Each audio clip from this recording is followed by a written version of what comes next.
यहाँबाट करिब 10 मिनट लाग्छ उजीकोट पुग्न। यो उकालोको बाटो, तर म आज फर्केँ, कुनै अरू दिन जाउँला।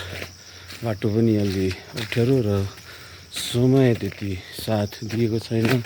आज जानु पनि खासै त्यस्तो देखिएन, कुहिरो लागेको छ। सफा मौसम भएको भए उजीकोट डाँडाबाट मनोरम दृश्यहरू देख्न सकिन्थ्यो होला। आज कुहिरो लागेको, या अरू कुनै दिन सफा मौसमको दिन आउने।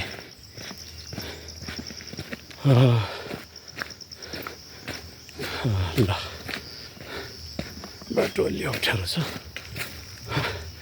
जङ्गल छ, डर लाग्दो छ जङ्गल। कोही मान्छेहरू हिँड्दैन, गाउँ निकै तल पर छ। चराचुरुङ्गीहरू कराइरहेका छन्। जनावरहरूका पाइला त देखिएका छैनन्। पाइलाहरू, दिशाहरू जनावरका त्यस्तो कुनै गन्ध पनि छैन। पिसाबका गन्ध पनि छैन छनलाई। तै पनि मान्छेको मन न हो, कहिल्यै नआएको ठाउँमा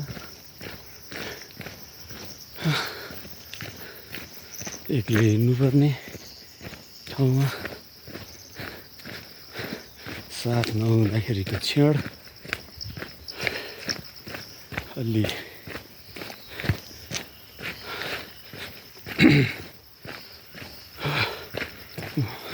डर लाग्दो नै हुन्छ है।